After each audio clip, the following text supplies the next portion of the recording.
Hello and welcome to another edition of Hypnosis Helps with me, Neil Myers, Hypnosis Practitioner. Welcome back. Today we're going to do part 2 of what we did last time, which was on sleep.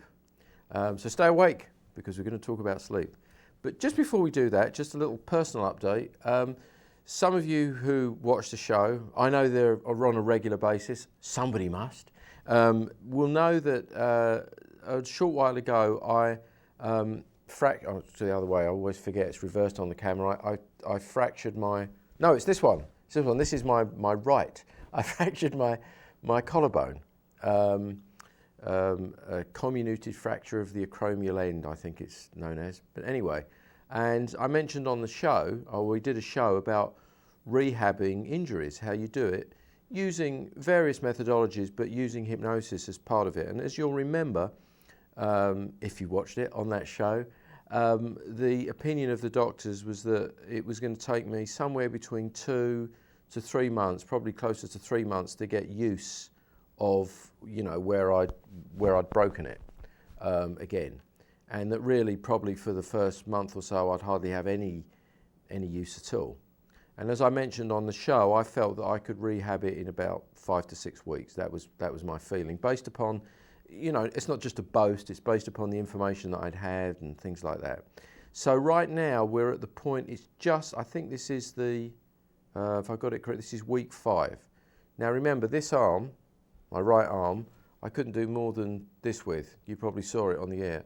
Now I can do all this and all sorts of motions, and this is only less than half the time, almost a third of the time actually of what the belief is. And by the way, I've had this motion in my arm for at least a week without pain, full motions back, all the things that you could do. Now I don't think I've got necessarily my full strength back in that arm, and I'm going to make a program about or at least part of a program about the rehabbing or the continual rehabbing of an injury using hypnosis as a technique.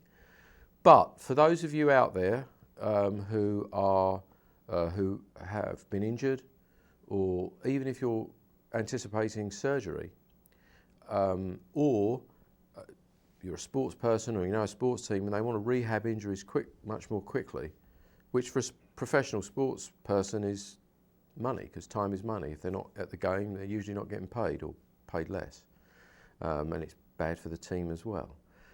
So even something like this, a fracture, and again, I'm sure there are more serious fractures, but we're talking, it was a pretty nasty injury, can be rehabbed much, much more quickly if you follow certain protocols. And these protocols use hypnosis, they use other things as well, but the thing about them is they're all of no risk at all. You're not risking anything, and they're all low cost. Just need some knowledge. So I'll keep you posted on that further on. But anyway, this one's about sleep. And anyway, as part of rehabilitating any injury and as part of a healthy life, we need to sleep. And it was very strange because on the last program I looked at my material and I thought, well, I probably haven't got enough to talk about. Either I talk too much or there's more to talk about. But anyway, so we needed a part 2. So in this section we're going to look more at some of the mechanics of sleep and how it relates to what we do. So if you watched the last show, you'll know that we had a couple of people on the show, guests. One of them was my young son. Thank you, Benjamin, for appearing on the show. Who I told him he was going to appear at the last minute, no prep. And he appeared on the show because I wanted to give a young person to give a description of how it helped him, the methods that we teach using hypnotic technique to get to sleep. And we also had my client and fellow hypnosis practitioner, Holly, talk about working with one of her clients. By the way, she worked with that client, and this is very, very interesting.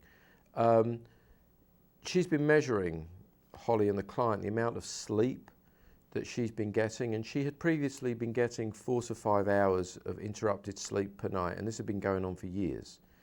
Currently, she's getting somewhere between 8 to 9 hours of sleep, but this is the very interesting thing. She's getting a lot more sleep. She's getting a higher quality of sleep. She feels less fatigued and tired. She's taking some additional medications, including a cancer prophylactic, the side effects of which are fatigue and problems. But despite that, the quality of sleep and the length of time of sleep is greatly, greatly increased, even with only a few days of practice. But here's the interesting thing. The client subjectively reported that she doesn't feel that what we've done has made any difference at all. Very surprising, you see. So these subjective views are often, quite honestly, incorrect. That's why when you work with me or one of the people who I've trained, we're very quick early on to ask clients to establish an objective measure as to whether things are improving. Some it's very straightforward. If you have smoking cessation, for example, well, you know, if they stop smoking and they stop smoking after a month, 6 months, a year, 2 years, 5 years, then you've succeeded. You've got a clear measure. Weight loss, obviously, is another one where you've got fairly clear measures. If they're consistently losing weight at a reasonable rate and they keep it off, then the program's successful. Fears and phobias, it's easy to measure. You know, one day they're afraid of heights or closed spaces, another day they're not. These are easy to measure. Sleep is fairly easy to measure as well, because with a little bit of gentle questioning and asking we set up certain measures, people can report as to whether they are sleeping more, sleeping better. The interesting thing is, but this is the most interesting thing, this particular client has a very fixed notion of success. And I have to say that sometimes our fixed notions of success are just not realistic. What do I mean by that? Well, her notion of success is that she's going to go to sleep and she's just not going to wake up at all. She's going to wake up 9 hours later. That is the only true test of sleep. Boom, she's out. And I'm sorry, but I don't believe that's a realistic expectation for most people. I don't even necessarily think it's healthy. If you compare my young son who was on last week talking, then for them, young children, as you probably know, when they sleep, they're just out when they can get to sleep. And it's rare that they wake up. But why would they wake up? Well, very simply, maybe they need to go to the bathroom. I mean, I asked them, does the client really want to, you know, wet themselves in their sleep so that they get a night's sleep? Of course not. There are mechanisms in there which is going to wake them up, send them to the bathroom if they need to go, and that's a legitimate reason to wake up. The key question then is not whether they woke up, but how long does it take them to get back to sleep? Now, if they woke up to go to the bathroom at, let's say, 4 o'clock in the morning, and they'd been asleep, let's say, you know, 4 hours or even 5 hours, but then they just could not get back to sleep, then that would be a problem. But in this instance, the client is getting back to sleep in about 30 seconds, maybe a minute at the outside, incredibly quickly, compared to what was going on before, which the client was up for hours. But objectively, to me, this looks like a great success. Subjectively, to the client's not satisfied. The client's not satisfied because they're not getting that complete uninterrupted sleep. And apart from waking up to go to the bathroom, which she did, thankfully, then she wakes up a couple of times. She has some pains due to other health conditions to change positions in her sleep. Again, for me, this is not much of a problem. So we measured it. How much time is she awake to how much time she's asleep? Well, if we added it all up, she might have woken up 3 times, and in total she might have been awake for somewhere between 3 to 4 minutes, maybe 5 total, as opposed to what was happening before, which was interrupted sleep with long periods of time between getting back to sleep. So a massive radical change on any objective measure, but subjectively, surprisingly, she's not happy. You can't win them all. So I just want to let you know that when we go into a sleep program, when we talk about sleep, we have to have realistic expectations based upon our lifestyle, our age, our current health condition.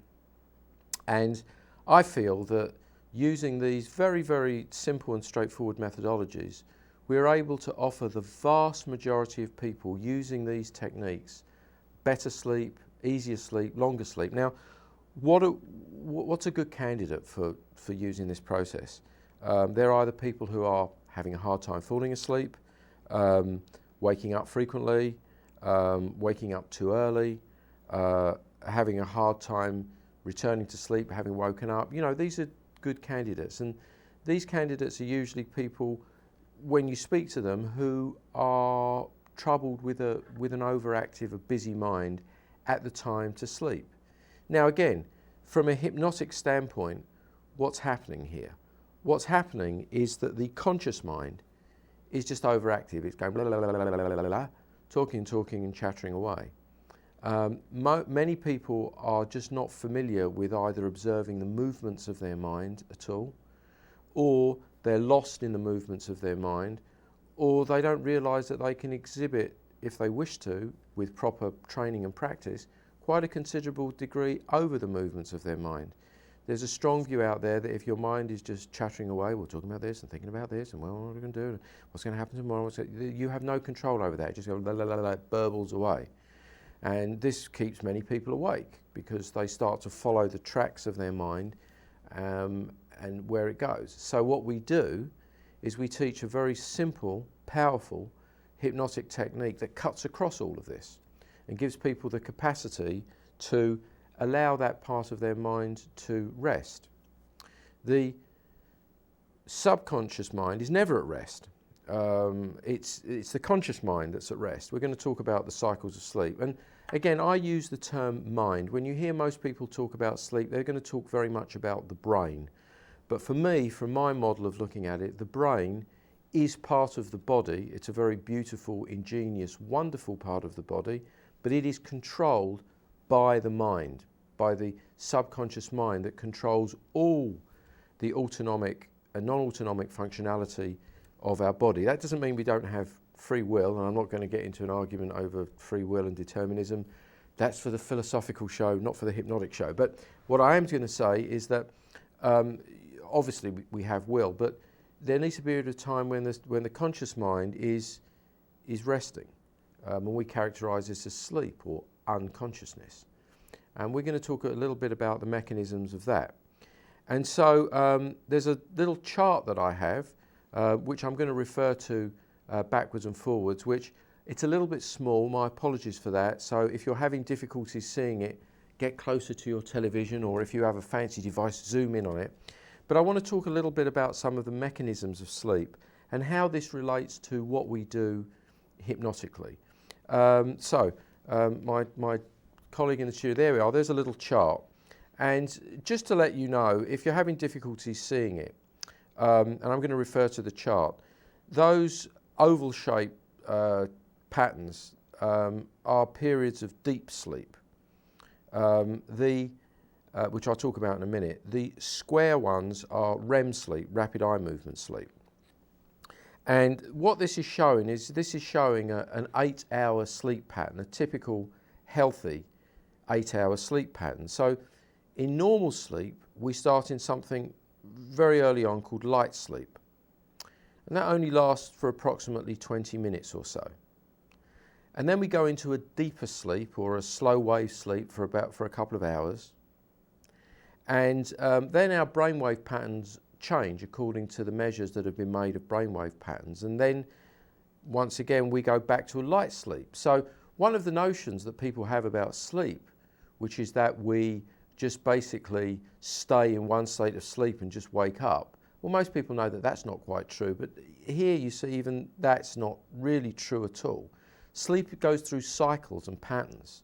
Now, sometimes when it returns to that light state of sleep, that's when people occasionally wake up, but not always, because we go from that light sleep into something called REM sleep, rapid eye movement. Now, as far as psychologists, sleep study experts, doctors and whatever tell us, those periods of REM sleep are extremely important. If you sleep deprive people and stop them getting REM sleep, they can finish up getting all sorts of illnesses, hallucination, really serious illnesses can develop if that REM sleep is prevented. It seems to be a necessary function for our minds, our brains and our bodies to operate correctly. So we have a short period of REM sleep for about 20 minutes, and then what happens, we go back to light sleep and then to deep sleep. And you see this cycle, light to deep, to light, to REM, back to light again, and then deep. And in any of these light sleep phases, it's possible for us to wake up. You've probably all remember experiencing, and you feel like you wake up a little bit and then you go back to sleep, maybe you turn your head on a pillow, you barely remember. But this is all part of a natural sleep cycle. Now what you'll notice is what's happening is the deep sleep phase is getting shorter and shorter. It starts off at a couple of hours, and then it's going to be less than an hour, and the next time less than half an hour. And what is frequently happening to, I find, to clients, is that when these periods of deep sleep are ending is when they're starting to wake up and having difficulties getting back to sleep. That's when it occurs. But these latter stages of sleep, where you see that the REM cycle increases in duration, and usually we go through 3 or 4 cycles of this during a night's sleep, is extremely important. So if you're not getting these passages of REM sleep mixed in with the passages of alternating light and deep sleep, then it's going to affect the quality. So there's a little note here that you might see that light sleep's often divided into phase 1 and 2, but again, this is a simplified diagram of a night's sleep. It gives an indication of what we should be doing. So you can switch back to me. Sorry, folks. There you go. Oh my goodness. Just taking a quick nap there.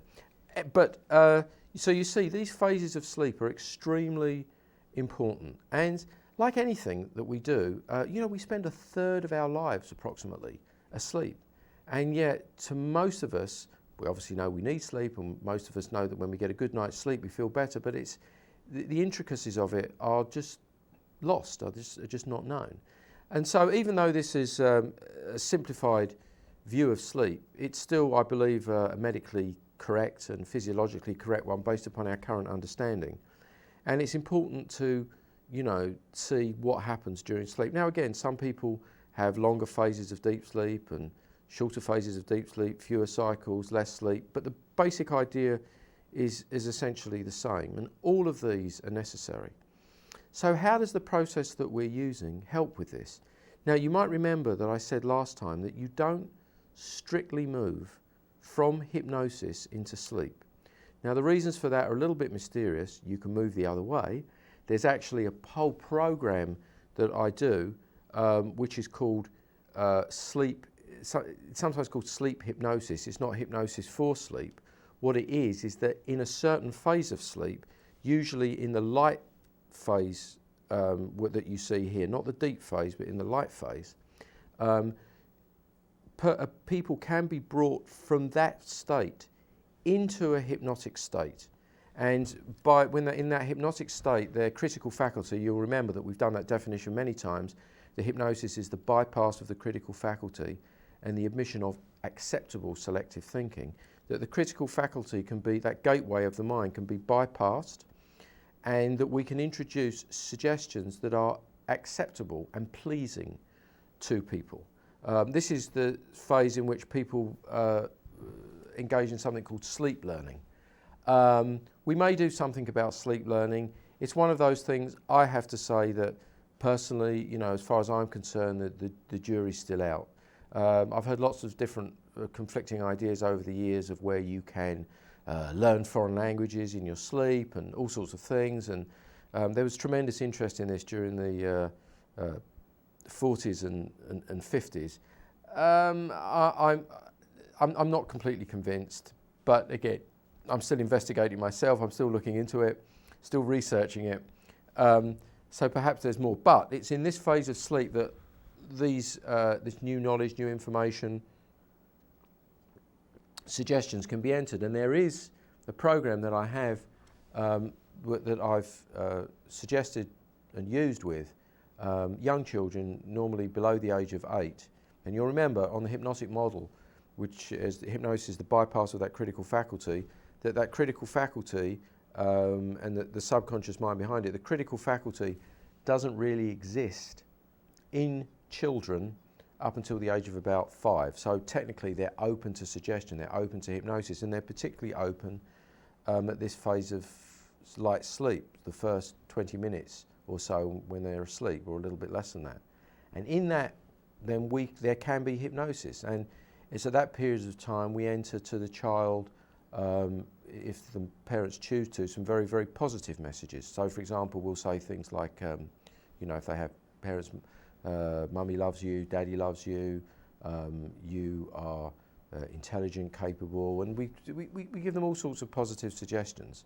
And this has been proven to be particularly helpful with children who have experienced or come from troubled circumstances, or are having difficulties with self-esteem, difficulties with confidence. We can enter positive messages. So in that instance, we're moving from sleep into hypnosis, from sleep into a period when the mind is open to suggestion because the critical faculty has been bypassed. Now, I know what some of you are thinking. If you can do that, then perhaps you can suggest something in people's sleep and do something nefarious, cause them to do terrible things. But I have to disappoint the Hollywood filmmakers out there and say that it's unfortunately the case, or perhaps very fortunately for the purposes of our health and humanity, that you cannot introduce, even in any phase of hypnosis, an idea which is essentially unacceptable to the person. You can't do it. They have to want it.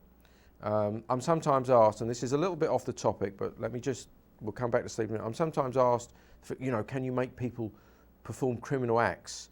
Can you make another person injury, or even kill them in hypnosis? And my answer frequently is, well, actually you don't need hypnosis for that, because there's plenty of people who are not in hypnotic states who are hurting other people, performing acts of questionable moral or ethical value, or even killing people. And some of those people are killing people because they have to. It's part of their job. Maybe they're our young soldiers and sailors and airmen doing those sorts of things because we've told them that's what they need to do. They're following orders.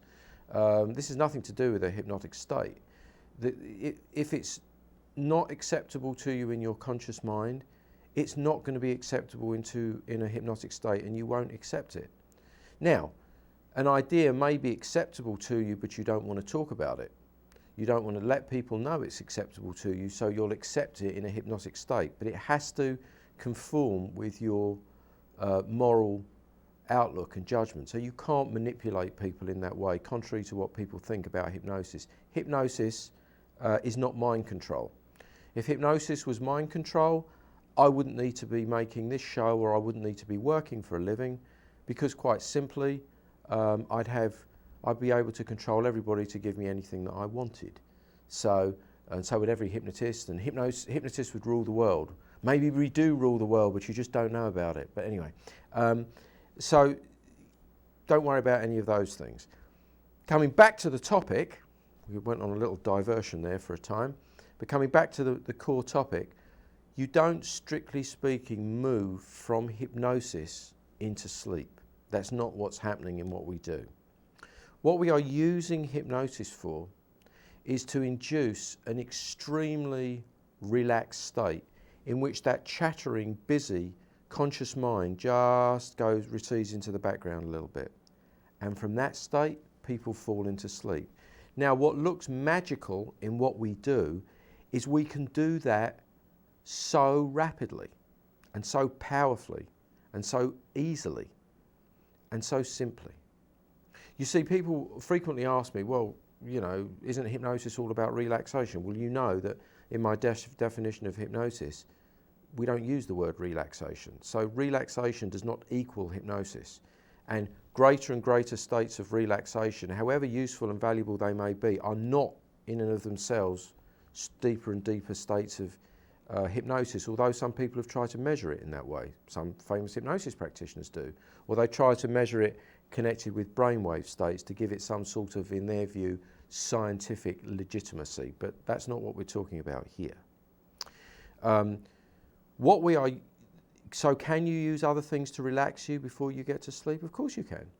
You know, people have been using relaxation methods long before hypnosis, such as what? Listening to a piece of music that you find relaxing, some taking a glass of warm milk, or dare I say it, warm alcohol. I didn't say that, but possibly. Perhaps reading something even that you find pleasant, or that's one way. Or relaxing yourself by monotony, the old concept of counting sheep, so that you, again, it's the same sort of thing. It's to put that part of the conscious mind into the background temporarily, so in that period of relaxation the body can go sleep, mind can go sleep, because that's what it wants to do. It wants to sleep. And so that's why in our program, when we teach people, one of the basic things is consciously you have to have the intention of going to sleep when you retire at night, or whenever. You cannot go along and use any magical technique, even our technique, and have no conscious intention of sleeping. Yes, you might fall asleep through fatigue and tiredness, but you might also spend long periods of time awake. There are many, many people I've come to learn who, when they go to bed at night, really don't have any intention to sleep. They want to think about the day, they want to think about something that happened, they want to plan in their minds what they're going to do tomorrow, or they become lost in cogitations of worries, fears, concerns, many, many, many things. They worry about worries, they worry about events, it goes on and on. And again, our method and technique is to cut across this. So what we're offering by this technique and the things that we teach is a form of very powerful instant relaxation, the power of which and the like of which most people have no access to, because the other methods, by comparison for relaxation, are slow. Even meditative methods or visualization methods, in my observation and experience, are very slow by comparison to the speed and the power of hypnosis, because the speed and the power of hypnosis is recruiting your subconscious mind, which is incredibly fast, incredibly deep, and incredibly powerful. And if you know how to recruit it by these simple methodologies, you make it your ally. And so what that means is that you can move to a phase where you're ready to go to sleep in a very, very short period of time. So again, people may come to us, even people who are quite happy with their sleep, and say, well, I can get to sleep in 10 minutes or 15 minutes, and they're quite satisfied with that, and that's fine. But they use our methods, and to get to sleep for us in 2 minutes is a long time. My colleague and fellow presenter, sometimes Bill, he's described to you how he's asleep in a few seconds. I have a similar experience. My son last week described how very, very quickly, using the methods, he enters sleep. And the clients generally who practice these methodologies become more and more skilled at bringing themselves into a state where they're ready to sleep, because getting to sleep, like other things in life, is a skill that you can learn. It's not an accidental thing. And I really want to emphasize this as a key point.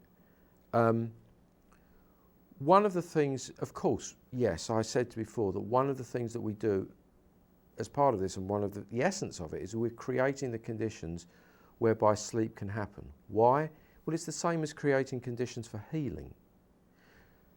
At certain periods of time, the body and mind want to sleep. They need to sleep. They must sleep. In fact, this period of a certain period of time in deep sleep and REM sleep, even people who are reporting insomnia, as I mentioned on the last show, will have some periods of time during the night. They may not be long enough for them, or they may be interrupted, but they will have periods of time in deep sleep and REM sleep, regardless of what they think subjectively, because if they didn't, they literally would be mad and probably very seriously ill or dead, because the body and mind have to have certain sleep. It will force it upon you. And that's why when people conduct sleep studies and they attempt to keep people awake for periods of time to find out what happens to the body, to the mind, when you keep people awake, what the brain activity is, it literally takes a team of people to keep people awake beyond a certain time. You leave them and they're asleep, they're gone, right? So strong is the body and mind's need for certain sleep and certain types of sleep. So what we're doing is we're creating, of course, conditions for that. However, I'm also saying to you that the capacity to create those conditions and then move into sleep is a skill that you can learn, a skill that you can practice, a skill like any skill with practice that you can become more skilled at, and a skill that can reach such a high level that it becomes reflexive almost. Walking is a skill. We learn it as small children, but it becomes, for most of us, assuming that we have normal bodies and minds, reflexive. We don't think about walking anymore. We just decide we want to go somewhere and we walk there. For many of us, driving is almost a reflexive skill. We get in a car, we decide we want to go somewhere, and some of us will be listening to a radio and having a conversation and talking on a phone, but we'll still manage to drive the car. I'm not recommending you do all those things, but you know what I mean. It's a skill. This, like anything else, is a skill. And one of the things I really want to emphasize on this show, and when we talk about sleep, is like many other things, you do not have to be the victim of a mind that just either has forgotten that skill or has substituted it with unhealthy habits. You don't have to be victimized by your own conscious and subconscious mind. You can master them. You can make them your ally, which is what they're supposed to be. That's what they're supposed to be doing. They're supposed to be helping you, helping your life be healthy and happy and fulfilled. They're not supposed to be your enemy.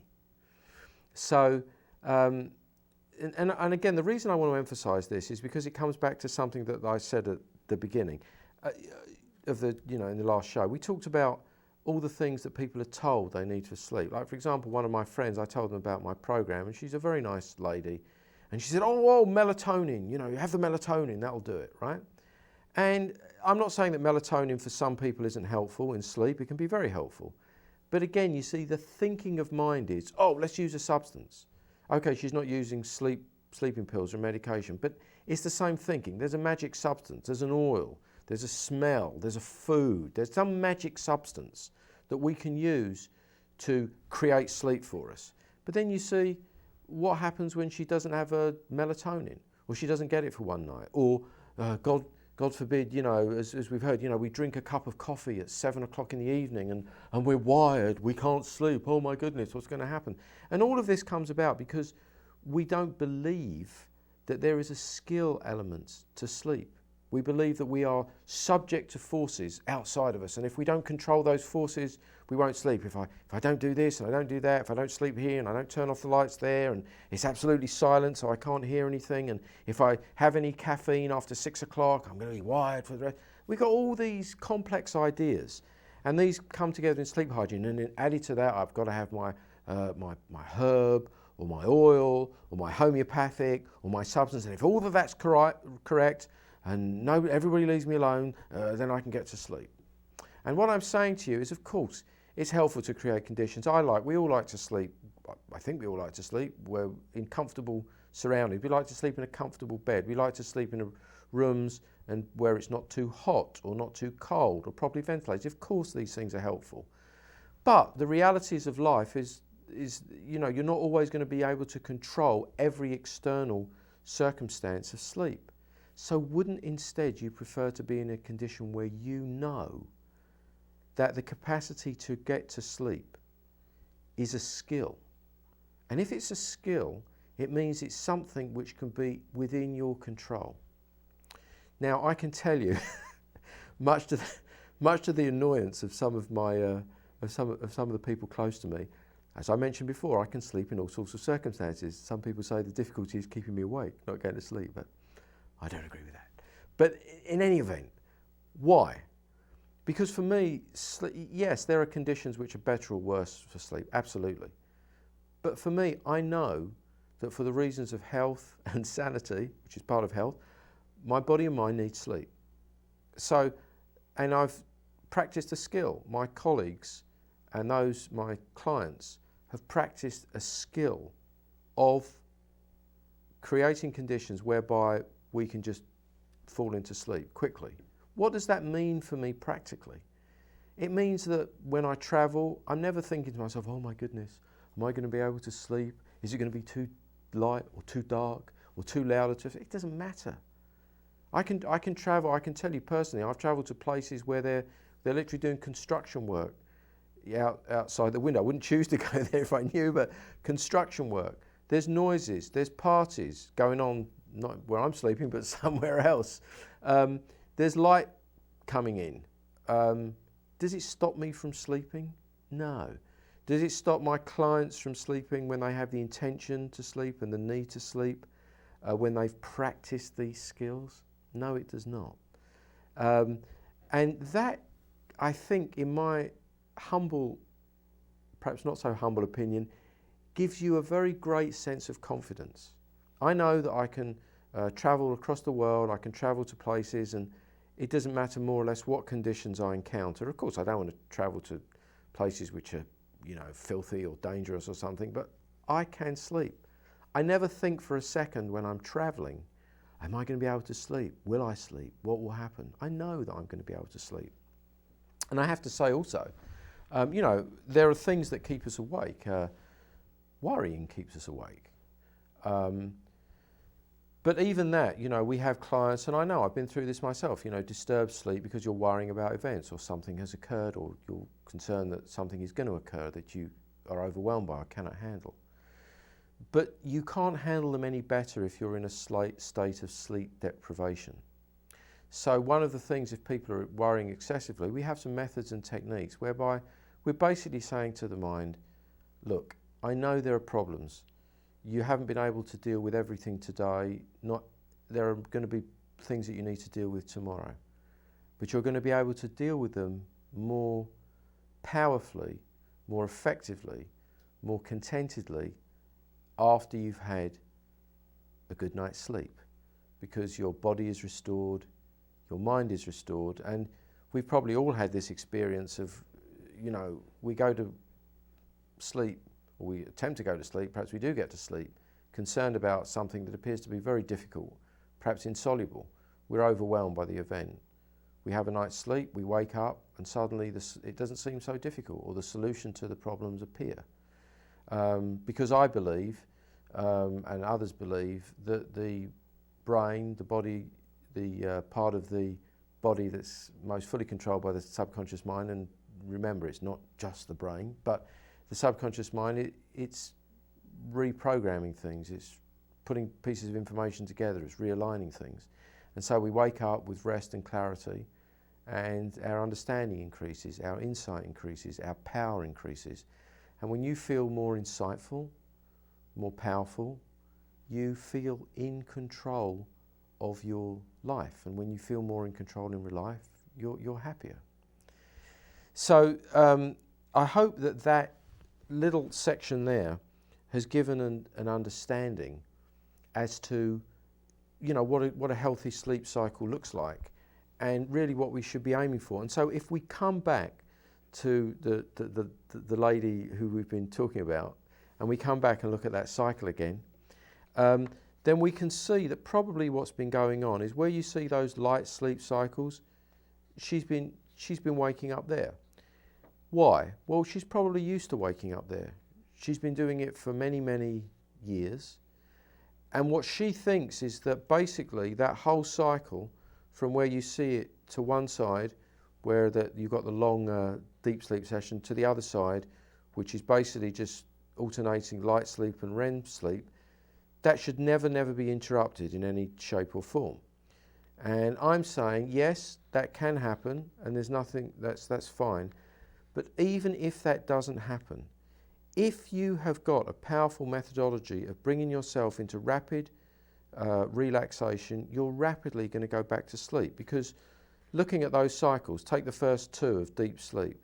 Well, the mind is saying, well, we need a bit more REM sleep.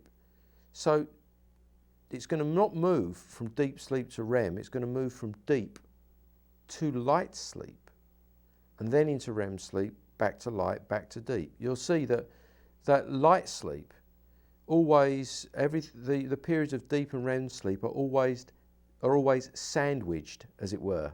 They're like the slices of bread in the sandwich. The other phases of sleep are between them. They're the filling, as it were.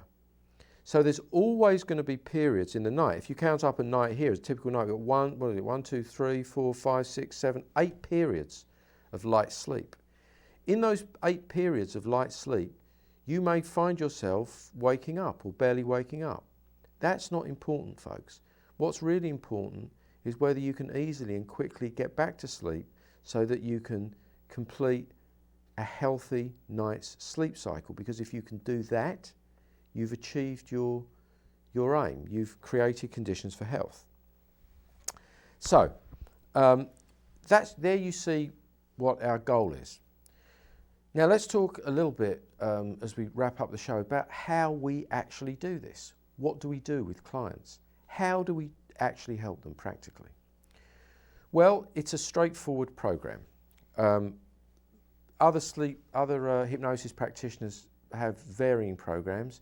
So what I'm going to describe here, I can only describe for what I use with my clients and what I recommend when I teach people how to facilitate this program for other clients, and what I recommend that you look for in a hypnosis practitioner.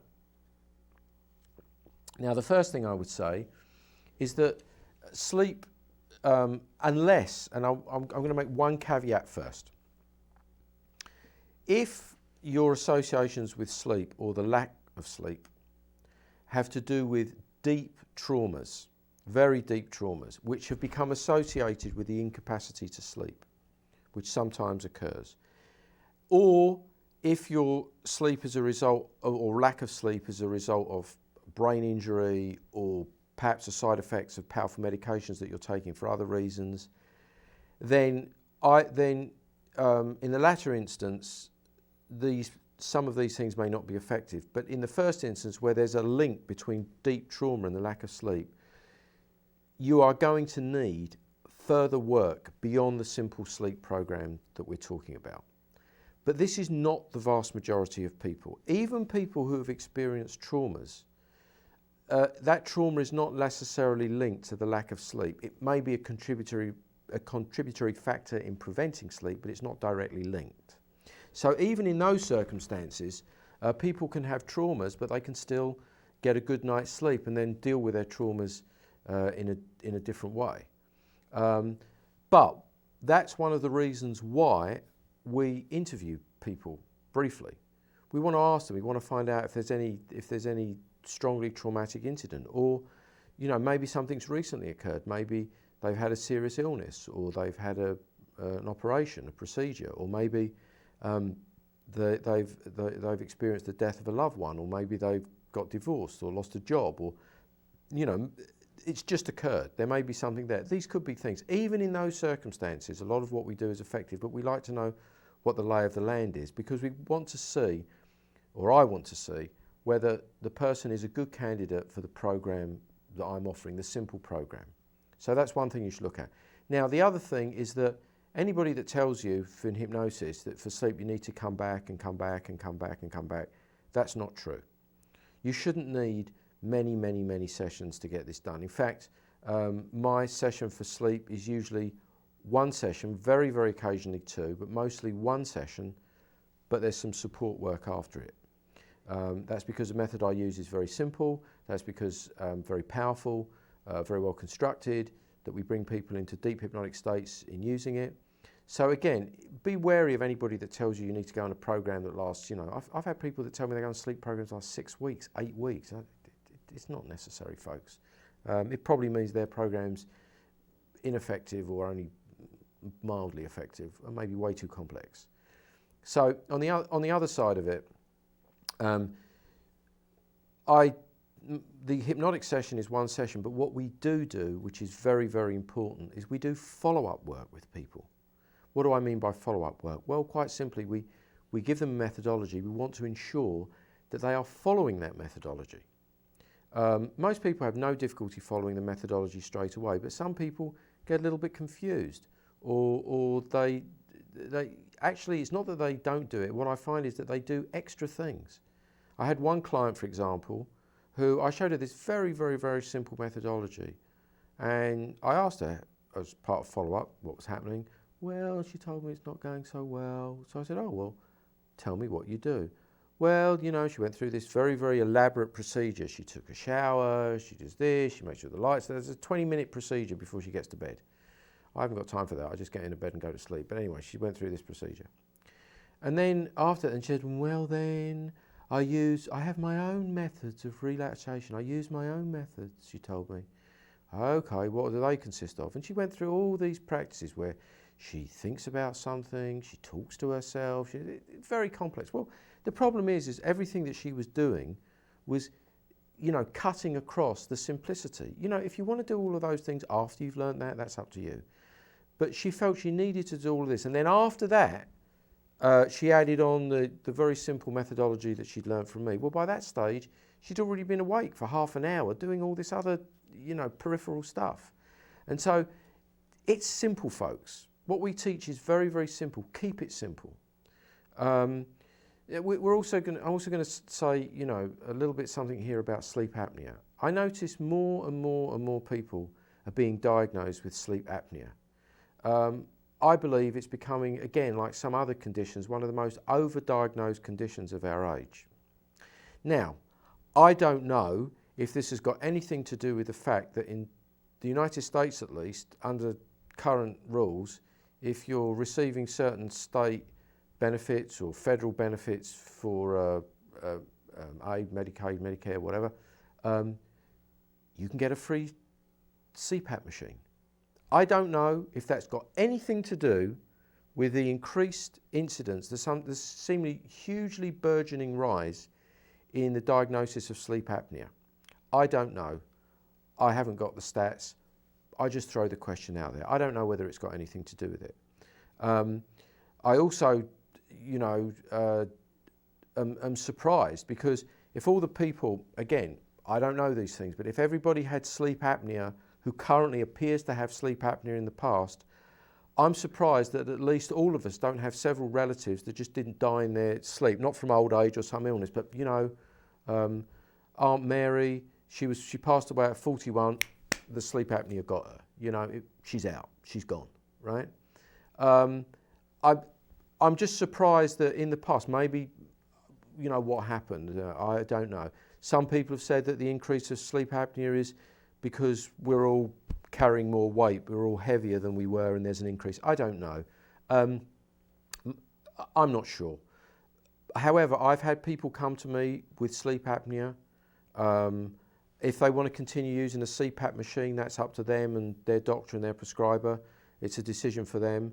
But they've used these methodologies and they found that not only do they get to sleep very quickly, but they've experimented some of them with not using their CPAP machine or whatever, and Bob's your uncle, as we say in England. It seems that they can get to sleep and stay asleep. They don't have the problem. I don't know. But can you use these methodologies if you have sleep apnea? Yes, you can. Can you use them alongside the other things you're using, like your CPAP machine, if you choose to use it, or whatever else, any jaw device or something like that? Yes, you can.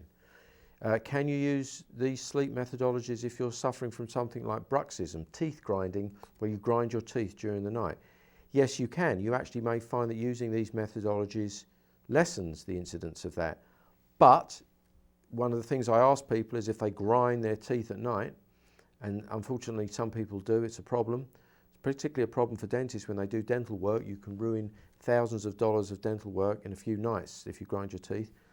There's a hypnotic program specifically for that. So very often we'll deal with that first, the bruxism, the teeth grinding, and then deal with sleep. They're very often easily linked. But assuming that you don't have a tremendous, you know, difficulties and strange problems, about 80% of the people, 85% of the people, it's very straightforward. What you do is you come to somebody like me, somebody trained by me or me, and we bring you into a deep, deep hypnotic state. And you may never have been in a hypnotic state formally before. We've all been in hypnotic states, everybody, because they're occurring all the time. We're just not aware of it. But I'm talking about formal hypnosis. You know, I'm a hypnosis practitioner. I'm the hypnotic operator. That's sometimes said you're the hypnotic subject, the client. And what do? I bring you into a deep hypnotic state, a very, very deep state, and that's important. And then in that deep state, I show you, I introduce to you and teach you a specific skill, how to bring yourself instantly into a state of very, very, very deep relaxation just prior to sleep. And actually, there's an added bonus, because if you use and learn this methodology, you can use the same methodology to bring yourself into a state of deep relaxation, even if you don't want to sleep. Sometimes, remember, you have to have the intention to sleep, and this method, if you have the intention to sleep, will bring most people into sleep very quickly. But if your intention is not to sleep, it's simply to relax deeply for a period of time, maybe you've got 5 minutes that you just want to relax deeply, or for any reason at all, you can use the same methodology that we teach you to bring you to a state of deep, deep relaxation. Remember, relaxation is not hypnosis, okay? You use the hypnosis to bring yourself to a state of relaxation, but hypnosis does not equal relaxation, and relaxation does not equal hypnosis, okay? So we teach you how to do that. When I teach you how to do that, when you're taught how to do that, we don't just leave it there. We rehearse that with you in the session, right? That doesn't mean we rehearse you falling asleep because you have to learn something, but you rehearse bringing yourself into that state. And we have a very, very, very specific way of doing that so that you can learn and practice these skills. And again, if you choose to go to somebody to do this, a hypnosis practitioner who's not me or somebody trained by me, then you want to ask yourself, do they just give you an induction and tell you a few things about sleep, or do they actually practice and make sure that you're practicing correctly the methodology? You know, again, it's the old Chinese proverb, you know, give a man a fish and he eats for a day, teach a man to fish and he eats for a lifetime. Well, we're teaching you the skill of sleep, right? So you have that skill for a lifetime. Now, again, people that use my program don't end it there. I used to, but I found that what's very important is to follow up with people. What that means is that it's important to have somebody find out that you're practicing this skill correctly.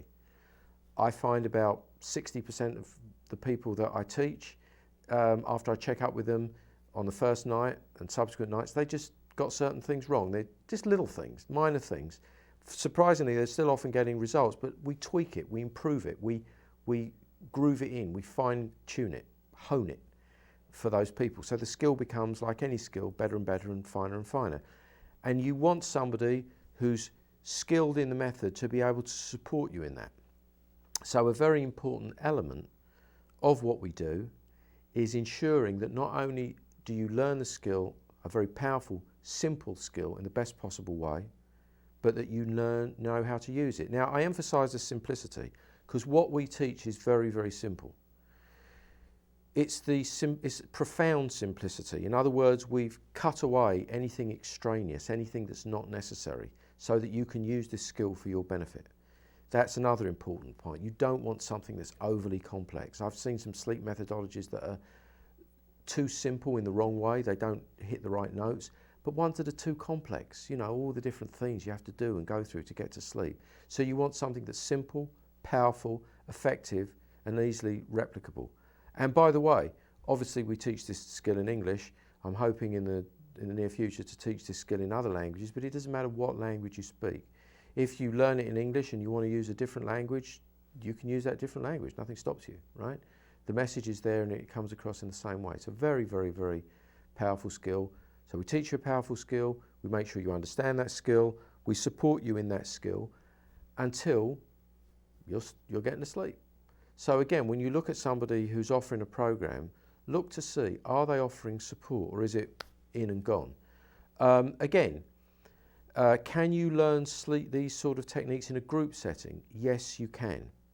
I usually prefer to teach people one-on-one. Have I taught people in groups? Yes. Is it as effective? It pretty much is as effective, but there's one thing that you must do, or the person must do. There must still be a program of following up. If you learn these techniques in a group setting, and there's no reason why you can't if it's offered, you want to ensure that somebody's following up with you. And the reason that people don't follow up is quite simply cost. They can't be bothered because they haven't built into the cost of it following up. So you see, the program I offer is powerful, simple, refined, and involves follow-up. And the cost of the program, well, I'm not going to tell you the cost. You would have to call me up, and obviously that would be the same if you called up any hypnosis practitioner. You have to find out. And I don't know when you're watching this. Maybe it's 10 years after it was made and the costs are different. I don't know.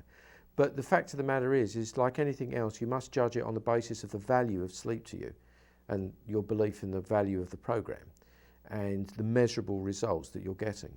Because we all need, on a regular basis, deep, restful, powerful, and I would say, and I would add, natural sleep. A sleep where you're not dependent upon having to take medications to bring you into sleep. And for those of you that have taken medications for sleep, you'll all know that this doesn't really bring the best quality of sleep either. So, that's it. That more or less wraps up what we have to say about sleep. I hope for those of you who are suffering from sleep problems or have relatives that do, and I know the majority of people watching this will, because statistically that's what we're told, seek us out and we can help you. And you can give yourself the gift of sleep using the power of hypnosis, another way in which hypnosis helps. Thanks for watching.